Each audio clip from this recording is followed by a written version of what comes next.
বন্ধুরা শুভ সন্ধ্যা। আজকে আমি নিয়ে চলে আসলাম চিচিঙ্গা দারুণ এক রেসিপি। এই রেসিপিটা গরম ভাতের সাথে দারুণ লাগে খেতে। এই রেসিপিটার নাম দিয়েছি পুর ভরা চিচিঙ্গা পোস্ত। তার জন্য কিছুটা চিচিঙ্গা ডুমো করে কেটে নিয়ে ভেতরে দানাগুলো আলাদা করে দিতে হবে, আর কিছুটা পেঁয়াজ কুচিয়ে নিয়েছি।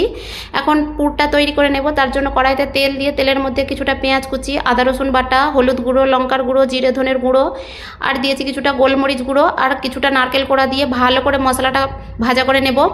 এখন দিয়ে দিলাম সেদ্ধ করে রাখা আলুটা দিয়ে ভালো করে মিশিয়ে নিয়ে দিয়ে দিচ্ছি এখন স্বাদ পরিমাণ নুন, আর দিয়ে দিলাম চিচিঙ্গার যে দানাটা আলাদা করে রেখেছিলাম সেই চিচিঙ্গার দানাটা দিয়ে দিলাম, দিয়ে ভালো করে মিশিয়ে নিচ্ছি। এখন নাবানোর আগে কিছুটা ধনেপাতা কুচি দিয়ে ভালো করে মিশিয়ে নিয়ে নাবিয়ে নেব। নাবিয়ে ঠান্ডা করে নিতে হবে। এখন পুরটা তৈরি হয়ে গেছে, ঠান্ডা করে নেব। চিচিঙ্গাগুলো যে কেটে রেখেছিলাম তোমরা যে কোনো শেপে কাটতে পারো। চিচিঙ্গাগুলোর মধ্যে আমি কিছুটা পরিমাণ নুন, হলুদ গুঁড়ো মিশিয়ে 5 মিনিটের মতো রেখে দেব। একটু নরম হয়ে গেলে পারে ওর যে এক্সট্রা জল সেই জলটা নিগড়ে ফেলে দিতে হবে।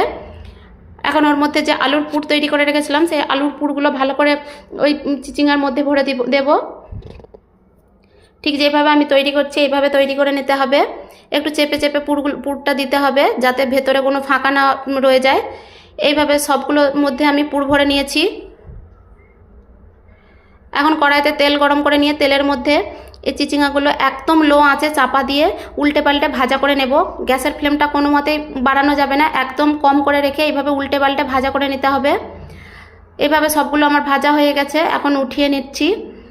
কড়াইতে আবারও তেল দিয়ে তেলের মধ্যে দিয়ে দিলাম বেশ খানিকটা পেঁয়াজ কুচি, চাইলে তোমরা এখানে টমেটোও দিতে পারো।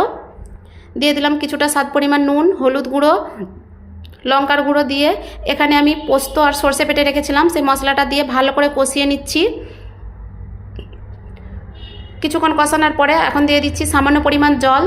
এখন ঝোলটা ফুটে উঠলে পারে ভাজা করে রাখা চিচিঙ্গাগুলো দিয়ে কিছুক্ষণ ফুটিয়ে নেব। এইভাবে সব চিচিঙ্গাগুলো দিয়ে বেশ খানিকক্ষণ ফুটিয়ে নিয়ে যখন রসটা একদম গামাখা হয়ে যাবে তখন নাবিয়ে নিয়ে গরম গরম ভাতের সাথে পরিবেশন করেছিলাম। দারুণ লেগেছিল খেতে বন্ধুরা, তোমরাও বাড়িতে বানিয়ে ফেলো।